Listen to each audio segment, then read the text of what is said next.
have content that helps you, our members, in their businesses. Make it practical and give you a takeaway. That's what BEMA U is all about, and that's what we're going to have today.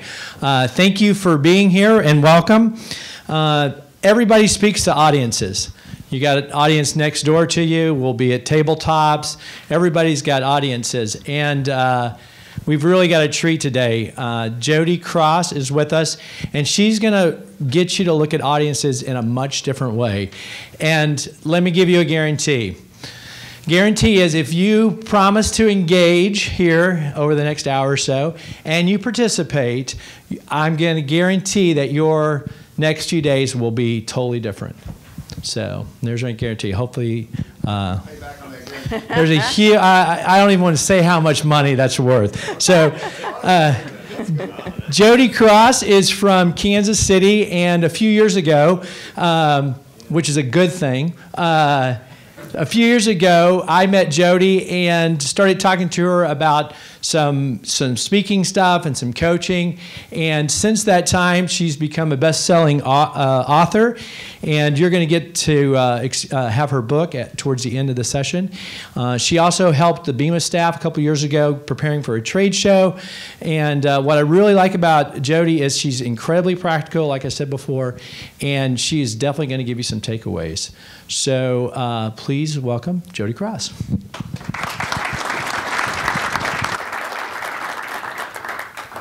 In your own businesses, when you first started until now, were you as good at it then, when you first started, as you are today? How many would say, not exactly?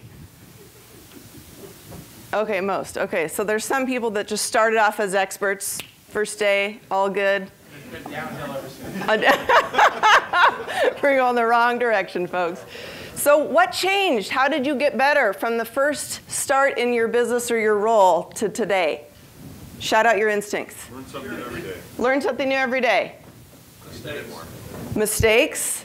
Love it. Training. Training. What else? Confidence. Confidence. Context. Context. No, contacts. Contacts. So learning from others. Mentors. Mentors. I heard networking. Alarming. I'm not sure. Help me with that one. Learning. Oh, learning. Excellent.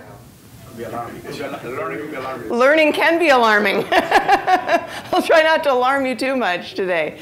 So is it reasonable then to suggest that even when there's some things that you are very natural at, that probably were there from the beginning, or strengths that you had, there's still room to improve by learning from others, learning from new experiences, learning from mistakes, gaining confidence with that experience? Would that be reasonable? Okay, good deal.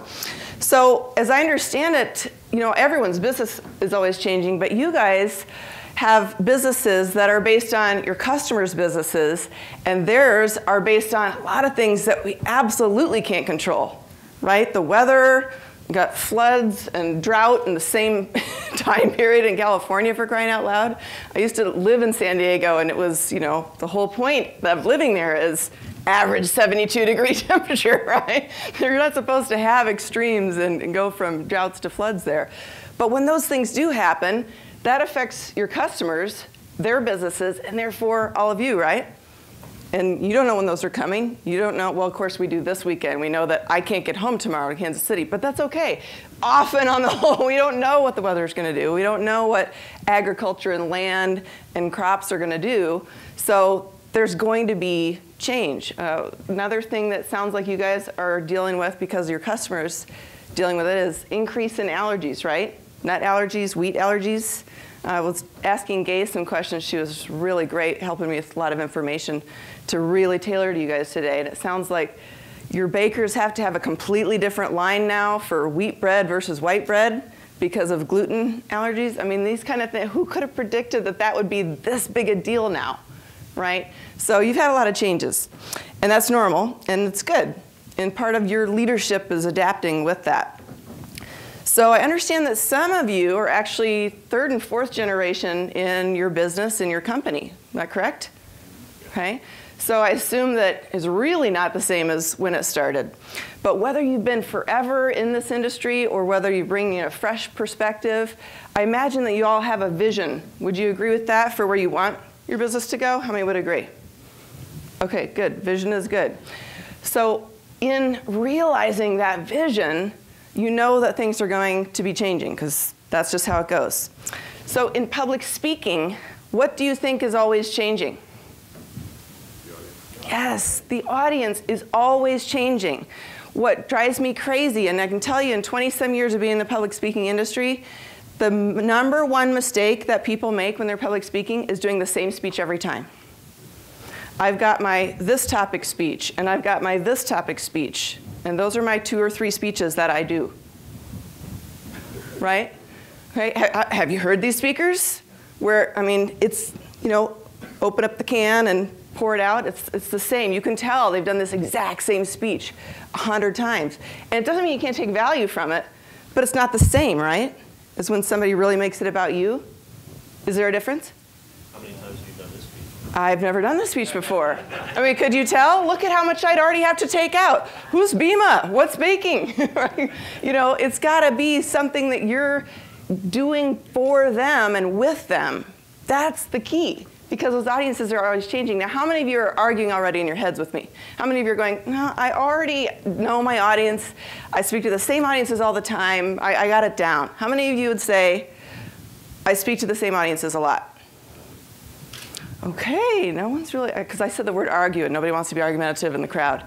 All right, if you're feeling that and don't want to admit it, even when you've got the same audiences over and over again and clients or customers that have been with you for a long time, even then, their businesses are changing, right? So the time is different.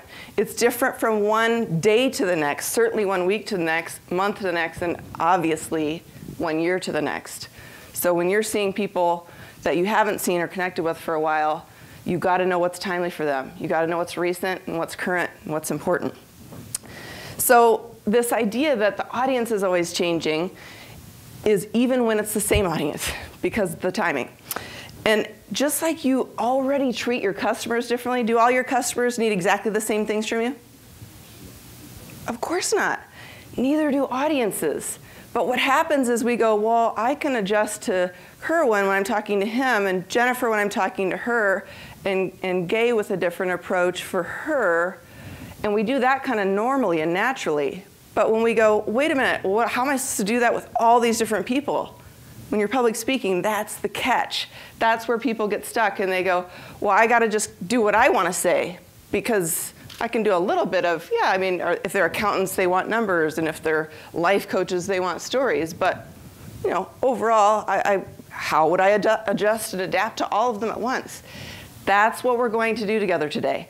And it's not that hard. And it doesn't take that long. I know you guys are crazy busy people and you don't want to have extra work and things that aren't worth your time.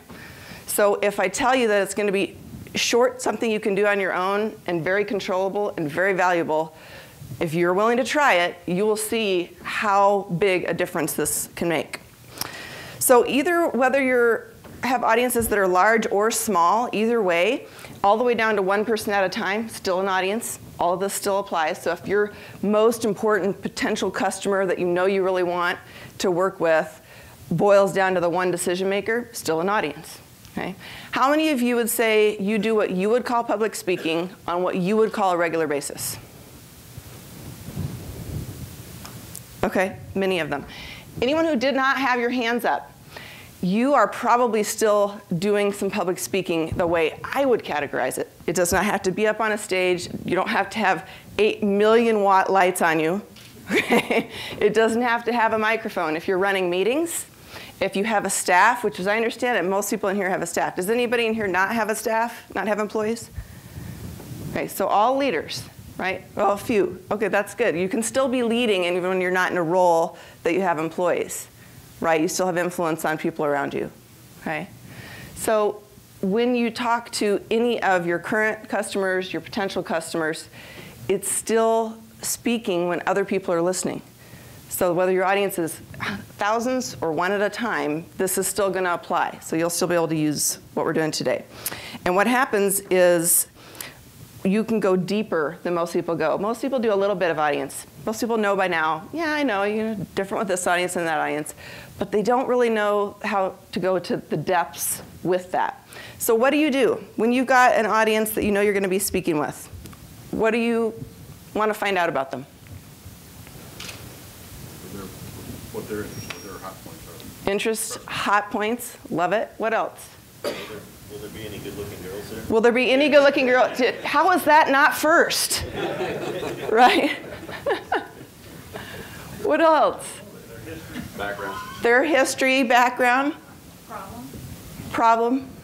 Okay. Why would we want to know problem? What problem are they trying to solve? Okay. What problem are they trying to solve? And we might want to know that because we might be able to help them solve it, right? This might be an in for us. This might be a place that we can help, that we can partner, that we can become that trusted advisor that we always want to be with our customers and not just another vendor with a table, right? Right? That was one of the things that Kerwin's staff and I worked on together with going to their conference, was not missing opportunities because you're having that same conversation over and over again. I've got a CEO client that I work with individually, and he's in the healthcare field. And he said, you know, networking to me does seem to have a lot of the same conversations. And I know you guys are big networkers at BEMA, and you love it, and that's great. But he was feeling, gosh, you know, what do you do? What do you know, the same questions over and over again. I said, hey, if you don't like the conversation, yes, change it. Ask something different. Ask them what's the craziest thing they've ever seen in their life. Notice I did not say in their business. See where they go with that. You might find out some interesting, different information with that. Or then ask, and how about in your business? See how it gets the different creative juices flowing? They got to actually think about the answer. It's not rehearsed. Okay, so be willing, you know, when you want to change the conversation, to lead it there. Now, one person over here said mistakes. Is it you, sir? Okay, I love that. There's a fear sometimes that we have of not making mistakes and can't blunder, can't falter. Are we human or not? Because humans make mistakes, going to keep happening, right? So I'll share with you one of mine. For the first time in my life, and I've been training people for over 20 years on public speaking, I actually made someone cry this week. Made someone cry, never in my life. So I had to go, okay, well, what did I do? What could I have done differently? So this client is a group in Kansas City. It's a national, huge company, but their office in Kansas City, that person that runs that office and I were going to help give feedback to her leaders that were giving a big presentation to 3 and 4 levels above them within the company. So high-level executives with this big gap, okay, and some of them had not done that before. They had 5 to 7 minutes each, and we talked prior to their practice speeches about, for executives that are high level, you got to keep the information high level, right? Strategic, planning, hit the highlights, less is more. You don't want too much depth or detail, but you want to have depth and detail in your pocket in case they ask questions, which they will, but they want to ask those questions and they want to lead the conversations. So don't overdo it. So one of the speakers had 4 main points, spent 5 minutes on the first of 4 main points, and in that main point proceeded to tell every name of just about every person she'd met with in the last 45 days. Wow. Okay, were you wishing that you were there for that? Anybody want me to review or anything? Okay, so I did tell her some things that she had done well, which were sincere and true, and then I said, gonna have to take, you know, probably almost all of those names out, because I'm assuming that these guys, as high up as they are, don't know those names unless they're truly famous in your industry. They said, well, they're well known, you know, here in Kansas City in our industry, but these guys aren't in Missouri, okay? So the boss kind of said the same thing. Yeah, they're not going to know all those names. We can't do that. They won't want that. She said, well, I disagree. I think that they will want these names. Now here's where I start to go wrong. I proceed to tell her why they won't, thinking I didn't explain it as good as I should have the first time. See, that didn't matter. Okay? She's already defensive. She's already feeling, yikes. So then because she's defensive, her peers, who were giving feedback all the whole time, are also chiming in with, yeah, what if you just, did this instead, and maybe talked about your 90-day plan and go into that more of that strategic stuff that you were talking about. Okay, so basically, come to find out after we broke right after that, and during break she was crying, and I certainly did not intend to make her cry, so I had to go, what should I have done differently? I needed to recognize that she was already in defensive mode, and nothing I was going to say at that point was going to be helpful, because she wasn't in a place to be helped. Okay, it turned out her direct boss had already told her prior to the practice that they wouldn't want to hear that, and she still wanted to do it her own way. So, point is, do you ever have that happen to you where you think you got everything ready and all prepared and all under control for whatever is going on, you're meeting internally or you're meeting with a current customer or a potential customer, and then something surprises you that you did not know a person was going to react that way? Okay, so the better we know our audience, the better prepared we are, the more we can roll with these unexpected things which are going to happen. That's just how it goes. So I'll try not to make anybody cry today, but I'm making no promises because I'm kind of tough. No, this is weird. Kerwin's probably shocked because I'm not of a style or manner that's very harsh that would normally make people cry. But the truth is everyone's coming from their own frame of reference. So I would like you guys forever, from today on, to picture every audience member, whether you've got a big group, giant group, or a group of one, a person, audience of one, to picture an empty picture frame in front of the face of every listener. Okay? Their frame of reference is everything they have done, have experienced, believe, and value. That makes up their frame of reference, where they're coming from. And everyone's is different. So the challenge then goes back to, when we are public speaking, how are you supposed to adjust to all those frames of reference at once? And the key is you got to know what they have in common with each other. And the horrible word, stereotyping. Okay? I'm going to turn that into a positive today. Because when you're stereotyping for really good intent to tailor to your audience in public speaking is the best use of the word ever. All right? So it's actually worth doing. When you help your audience get their results, you end up getting yours, whatever that is. Whether you're selling, sharing, educating, motivating, doesn't matter. So I had a CEO I was working with in Kansas City who runs a company that's waterproofing and cement. And really good speaker already, which I get a lot of that. I get a lot of people that are already good like Kerwin, but just want to be even better. And so we worked on his speaking. He got better, he got more concise, he got more tailored to his audience as he learned to do it faster and quicker and better. And he was all good. And then he went and got a radio show. And he went, whoa, and he was like, so we're going to talk about foundations when we come back from break. And I went, oh, okay. We got to have something a little more exciting, maybe just sensationalize just a little bit, and then give them a teaser before every commercial break so that they have a reason to come back. So why does a foundation matter? What are they going to care about? These are the things we have to tell them. Don't want to come home to 5 inches of water in your basement? Find out how to avoid that when we come back. Okay, right? You gotta have a little bit of oomph there, right? And now he's taken it so far that in addition to his waterproofing business, he's become a communication coach. So I mean, people do amazing things when they're willing to really use the making it about the audience approach to public speaking. It's just huge. So we're going to do an activity together, and you've all got sheets on your spots. What matters a lot in time's sake is having something that's repeatable. And for leaders like yourselves, public speaking and processes are even more important because you're leading by example. So whatever you're doing, you're being seen, and other people that either work with you, work for you, customers that depend on you, you are leading them.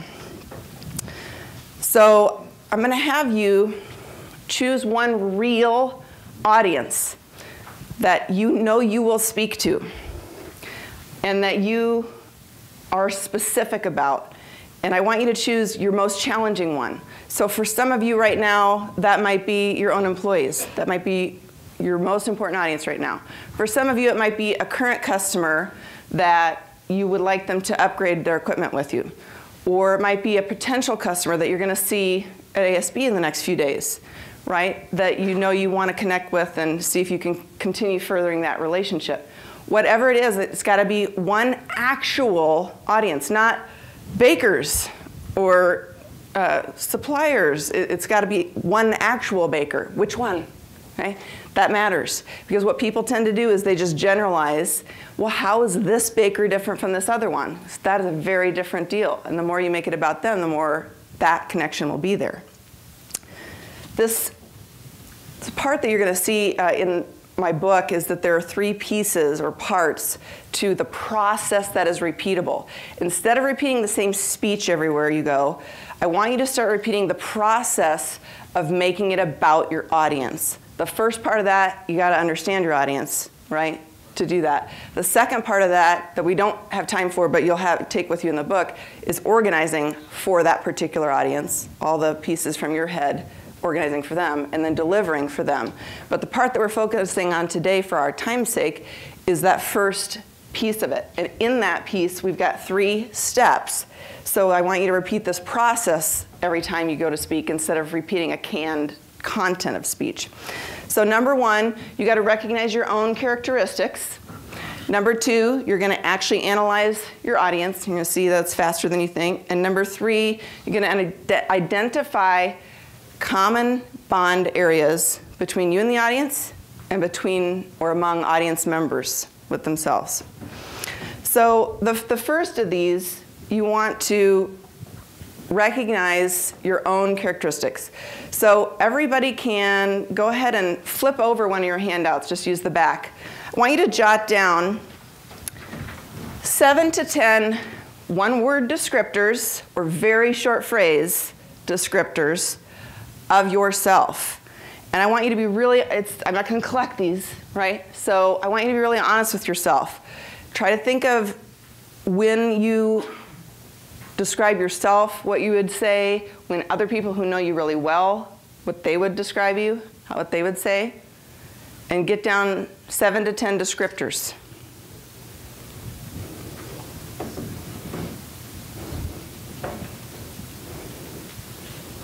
Now, for a lot of you,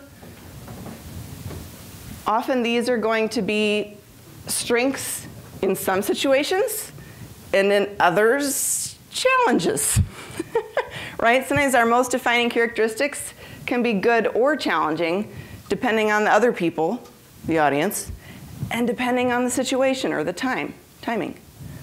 So for instance, I am outspoken. I'm very sincere. I'm a straight to the point, pretty direct communicator. A lot of people like that. Some people not so much. Some people like it sometimes, and other times not so much, right? This is normal, but we got to recognize it, because as leaders, we want our people to be doing this, right? We want them to know their strengths and challenges.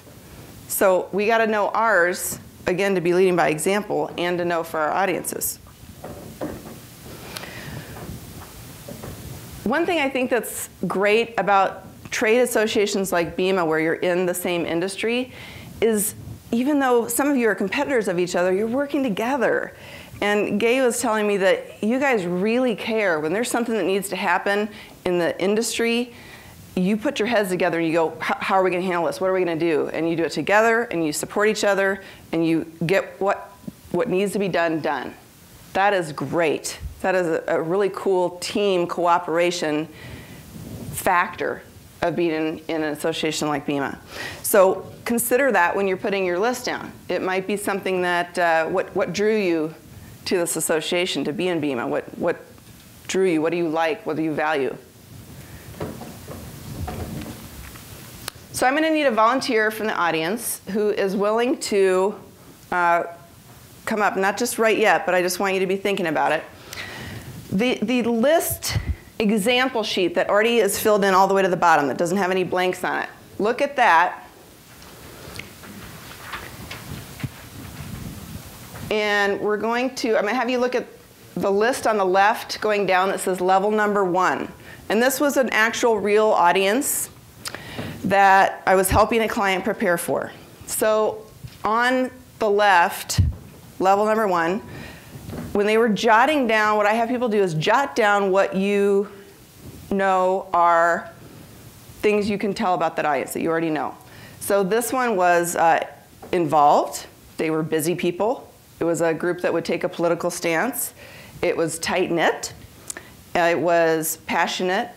They were community-oriented. They were supportive of each other, organized, focused on growth, and they were leaders.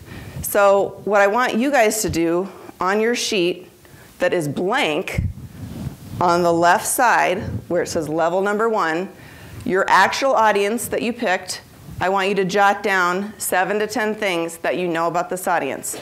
Try to keep it brief, one word or short phrase descriptors of either their personality, what type of people they are, what they value, what's important to them, what their challenges are, what their concerns are, any of those things. And when you're doing the personality part, what you would describe them as type-wise, it's okay to stereotype because it's for a really great intention to help tailor to them. Does everybody have at least 7 things down? How many need more time? Great. Shout out, first of all, who your audiences are. Who'd you choose? Pardon me? Employees. Employees? Colleague, staff, senior management team of your own company. Interesting, a lot of internal.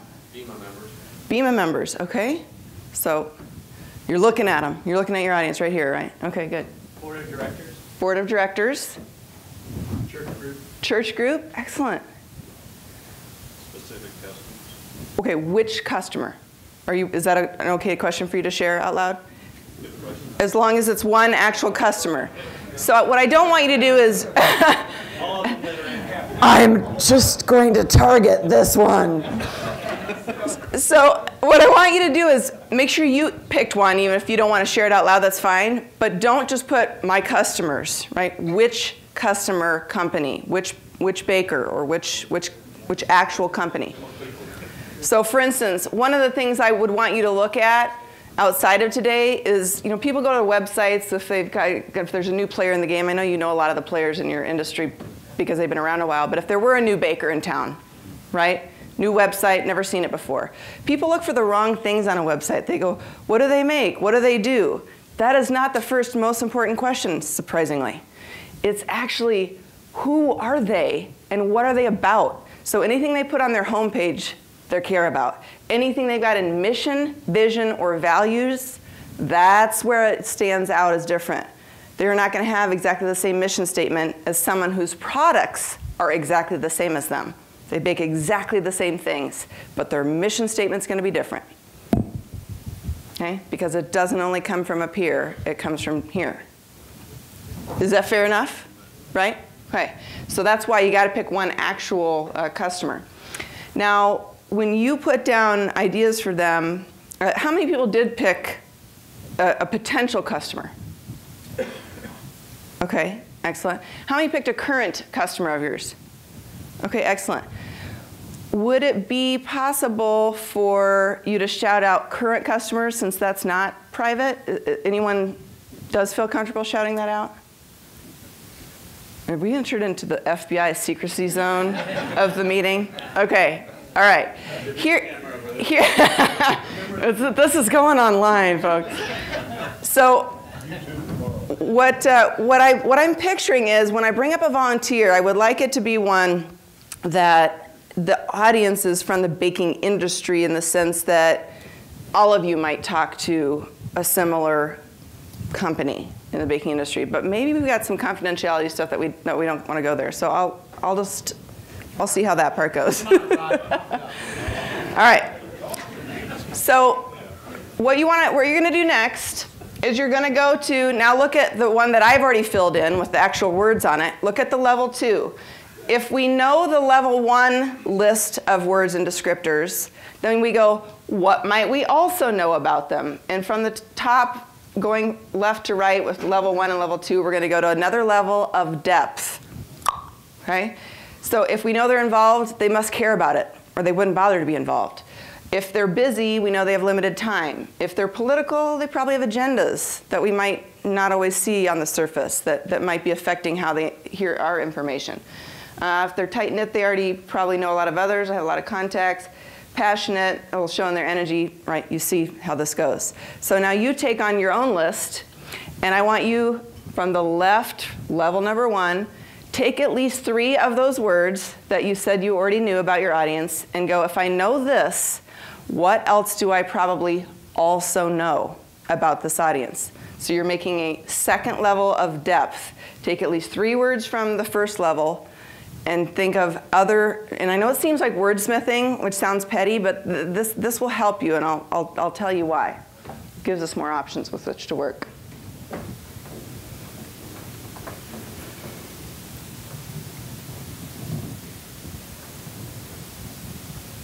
Everybody have at least 5 words or short phrases on your second level of depth that you now know or have recognized or reminded yourself about your audience? Okay, great.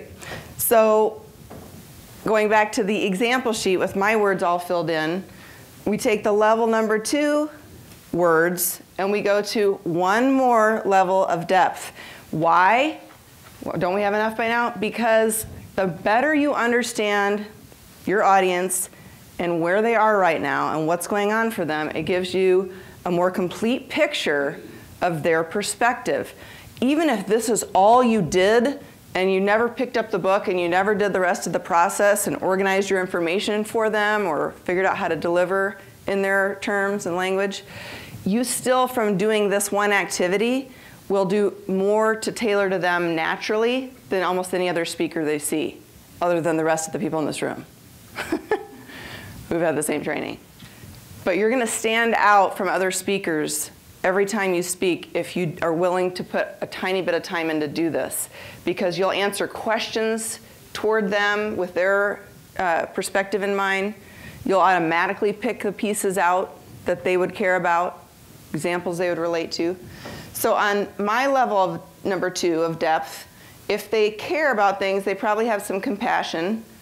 If they have limited time, that can result in being stressed. That's one of those things we might be able to help solve the problem. Maybe take something off their plate as a partner with your customers.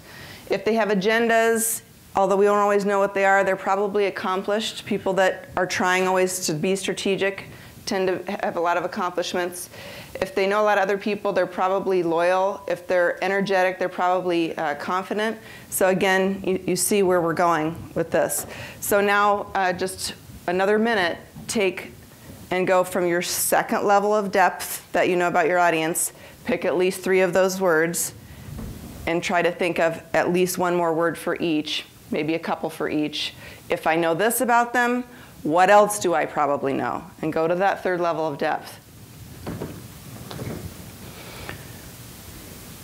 This piece right here is going to make a difference. And it's not just in public speaking. If you do this before a potential client meeting, if you do this before a staff meeting, it doesn't have to be a real formal situation.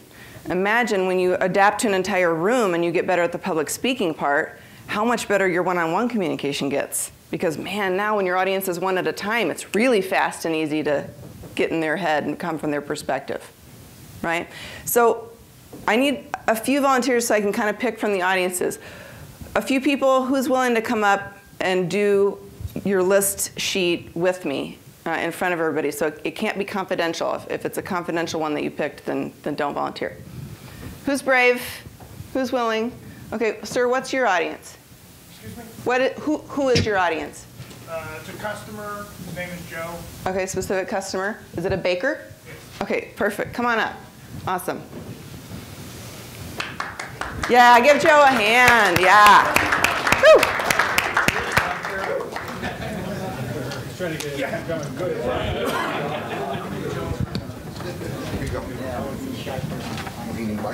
Oh, okay, you might. It's ready. Okay, can you take that? Okay, so is it okay to tell who your customer is? I'll just say Joe. Okay, so Joe the baker is our customer, okay? So, and what is your name? Rich. Rich, I'm Jody. Hi, Jody. Pleasure.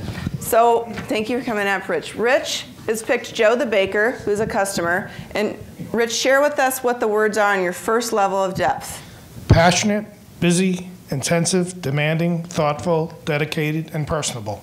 Okay, excellent. And so let's just go with passionate. If people are passionate, what else might we know about them? They just believe in what they do. They're just dedicated to it, like I said. Okay, dedicated is great. Yeah. Dedicated is great, because anything that your customer is dedicated to, man, if you have any level of dedication to the same thing, they're going to want to know that. That's a good common bond. And how about the next one? Busy. Scattered, forgetful, insane, intense, ridiculous, overbearing, and painful. May I? You guys just pictured every person you've ever had as a customer, right? Okay. Comes from experience. Absolutely. So Rich went with busy, and this is a great example because just with that one word, he's thinking that means a lot. Everybody's busy now. Would any of you say you're not busy? Because I can tell you, if you raise your hand, Kerwin's going to assign you more work for BEMA, right? Everybody's crazy busy. So Rich went, well, people who are busy can be scattered, can be forgetful. Those two, right, are, again, ways that you might be able to help them. Maybe if you're partnering with them and Joe the baker does choose you to be a customer of yours, then maybe that's something you could help him with. Insane, intense, right? Intense. I didn't mean to make someone cry, but man, we had an intense, intense session there. And the result, even though I felt bad about making her cry, was hopefully she won't do that in front of the executives, who probably would have just stopped her. So when we know someone's an intense person, we gotta be a little bit careful, right? How we handle them. Okay. What was next? What did you take from the first level of depth and go? From the first level, we again, the busy part of it has a lot to do with all the other attributes. Overbearing is hilarious. It's good. Yeah, it's painful. That's the one I put at the end of that line. You know, when you go home and your head hurts, you know it's painful. So I'm totally putting Rich on the spot. What might you do because you know someone is overbearing? How might you handle things differently than with someone who was not overbearing? Well, you just hope it doesn't go out through the whole day. You just want to get past it at some point so that you can kind of go on to the next day. Okay. It doesn't always work that way. Okay. Okay.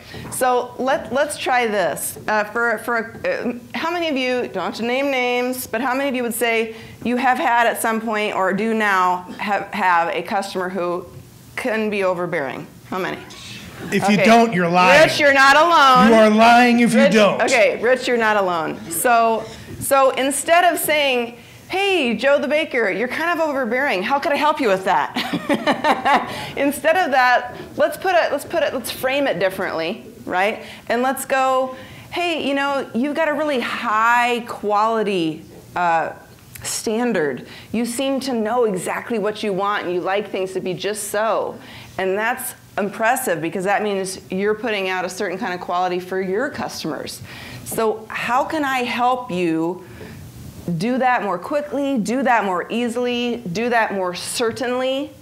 Okay, so take the overbearing that we're not going to say and then make it a word that can be a positive, but you're getting at the same thing.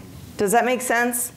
So that you're helping them. You're doing something that they might need, because that's a strong personality characteristic and everybody seems to be dealing with it. Okay, what did you take from the second level of depth that brought you to a third level of depth? Scattered, forgetful, because they tend to be trying to attend to many things, not focusing on anything in particular. And as a result, whatever you told them yesterday, they forgot today, and you have to start the process all over again. So it's a never-ending relationship, because it's constantly over and over and over again.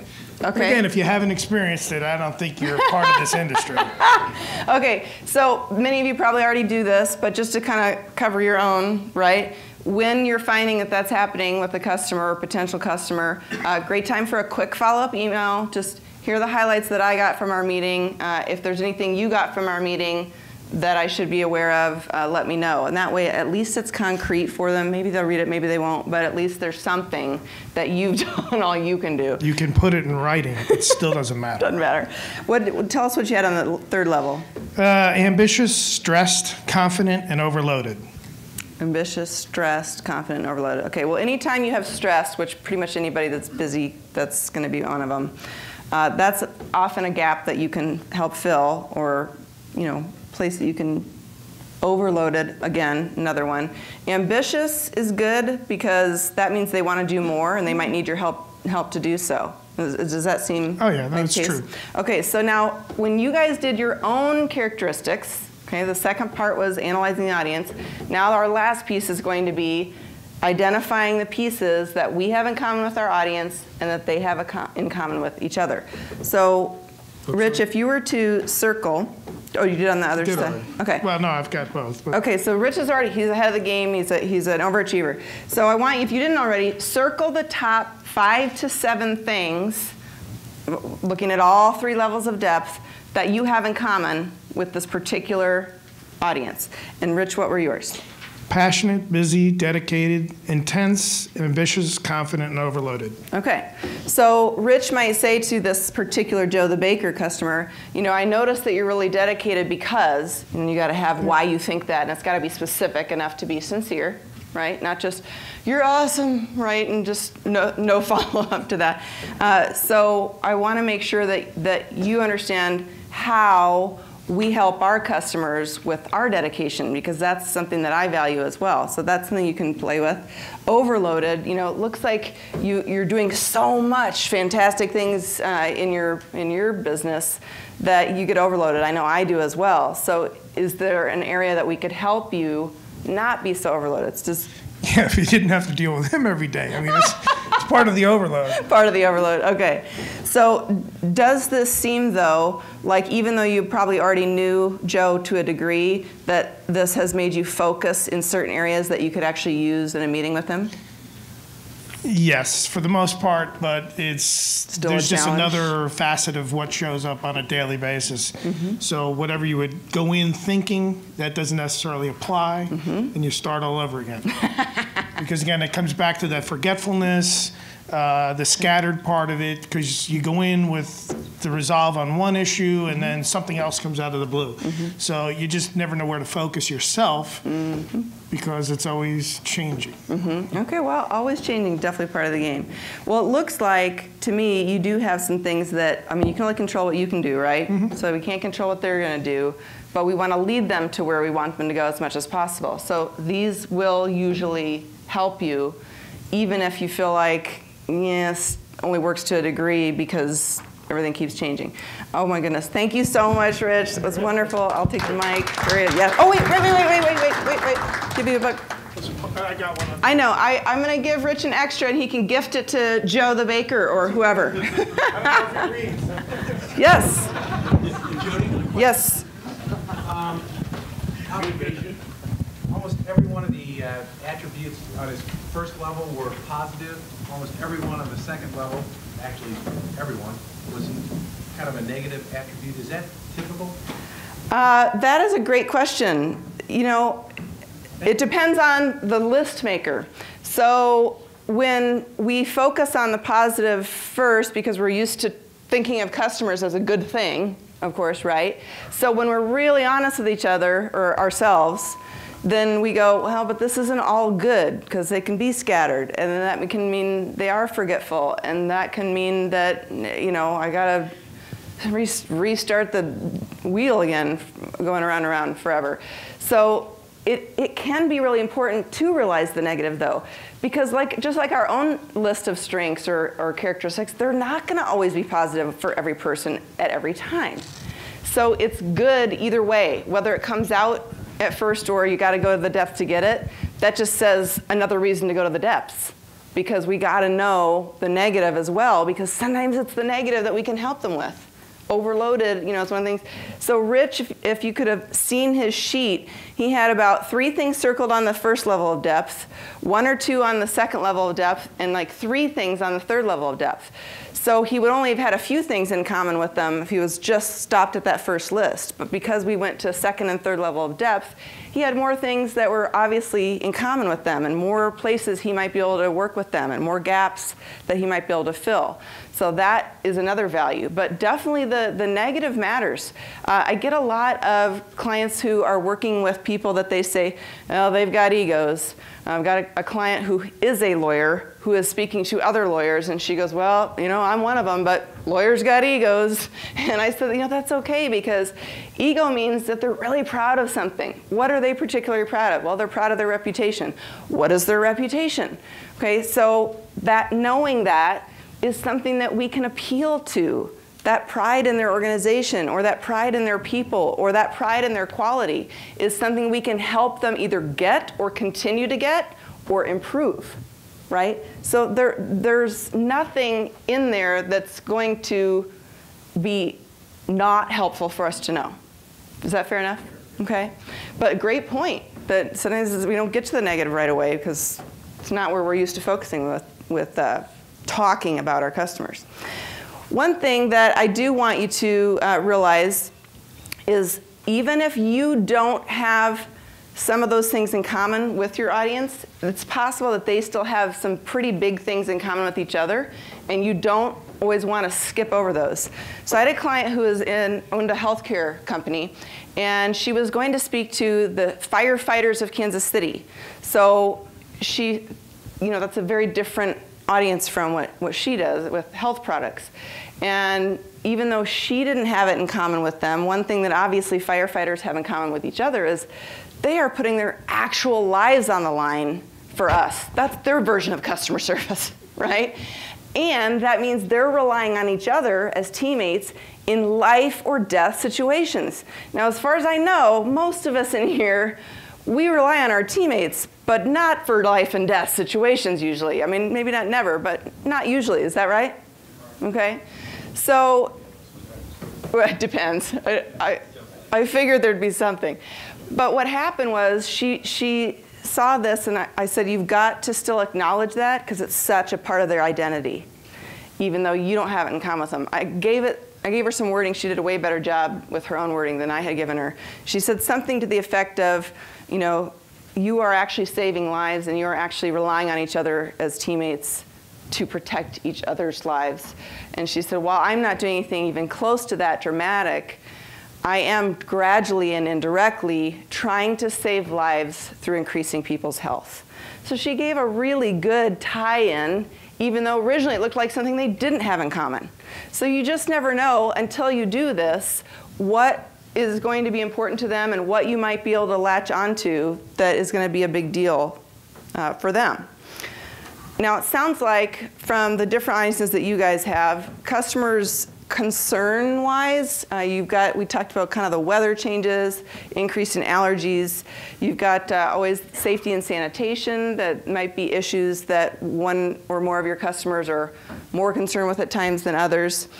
Going green, this whole, part of your industry is something your customers might be really important. And this was something I'd never heard of before. Gay had to explain it to me. This idea of field to fork, that idea is fascinating to me. And I said, help me understand that, Gage. She said, well, when you have a plate eventually of food, you're going to know where each thing on that plate actually came from. And I said, you mean like how now they'll say this wine is from the such and such a vineyard in the south of France? And she said, exactly. So, and I get why that's important, because although it's great for safety and knowing where things come from, of course it increases cost all the way to consumers like me that aren't in BEMA, aren't a baker, aren't in your industry. But that kind of thing, which of your customers are most concerned with that, and what's the next piece of that for them? What else?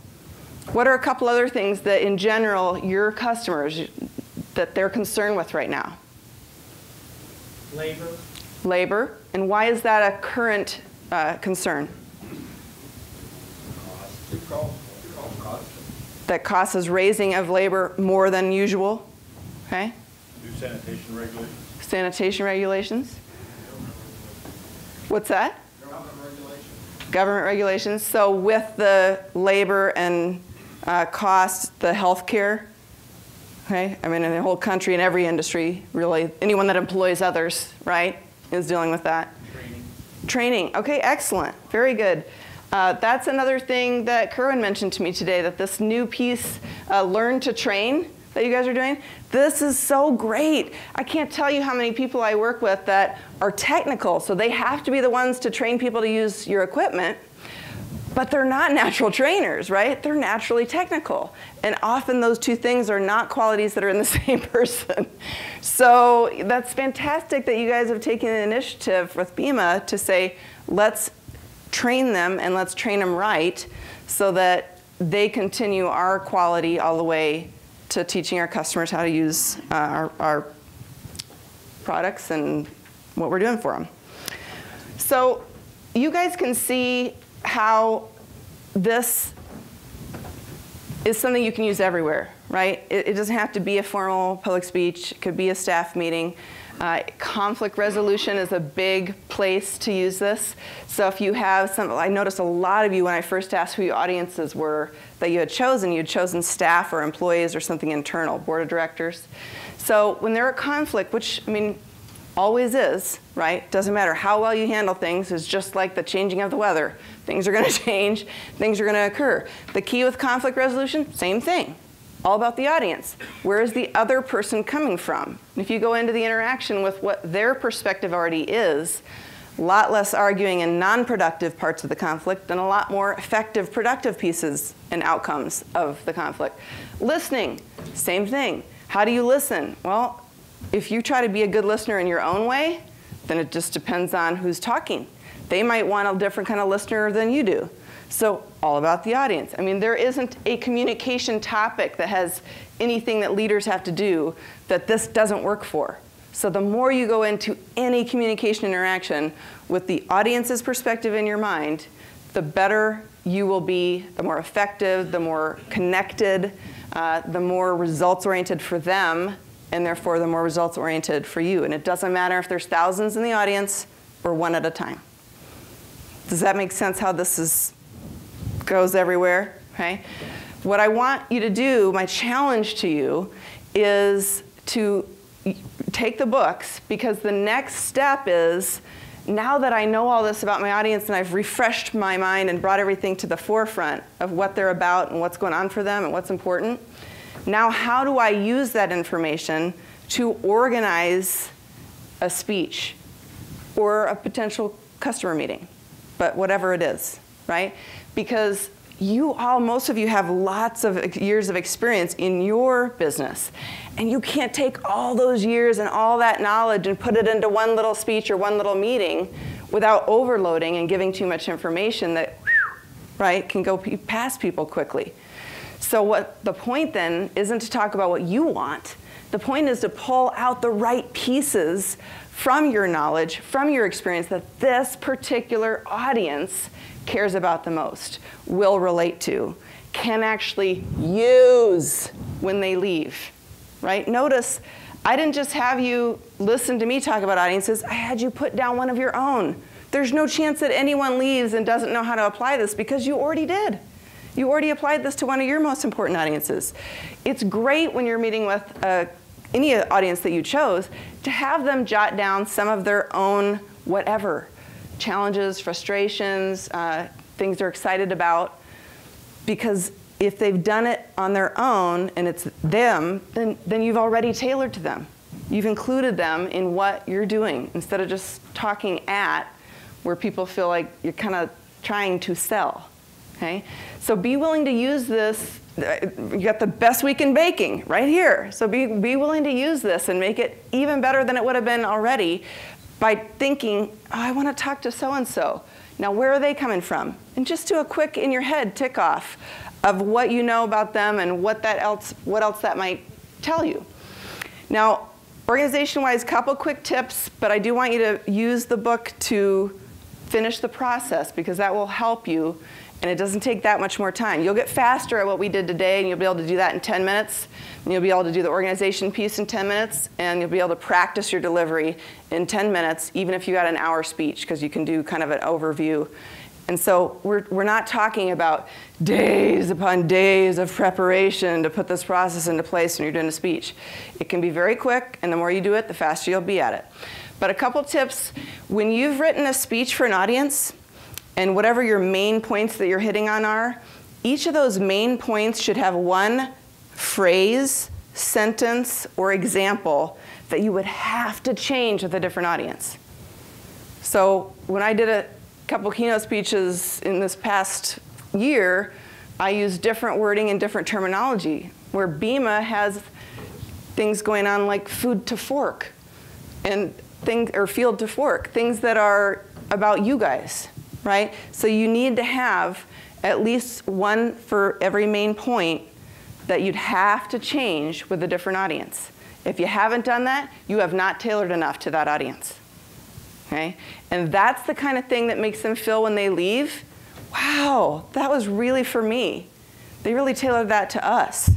That's the difference maker, and this is how you do it and how you start. The piece I want you to remember from today: being aware of your own characteristics, being aware of the audience's characteristics, and then being aware of that common ground between you and them and among them. And this can be a mindset change. Some of you may have felt like, yeah, I was already doing some of this.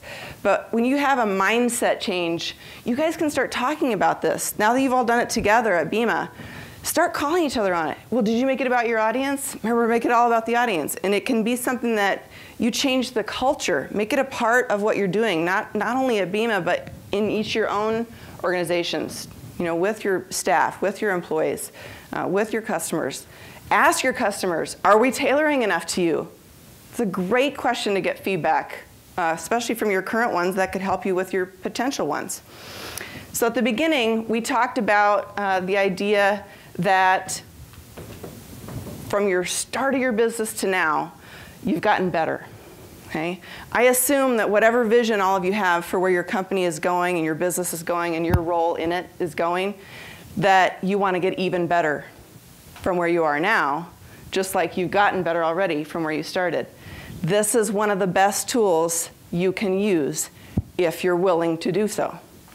Because making every public speech or any communication meeting about your audience or listener is a way to connect with people that they will appreciate, and that's more important than you getting to say what you wanted to say, which is a lot of what we tend to naturally do. So that is how you take everything that you have done here and everything you've already done in your businesses, and you go to the next level, and you go to that next step toward your vision, and many steps toward your vision. Because connecting with your audience and making it about them is what makes you even stronger leaders and speakers.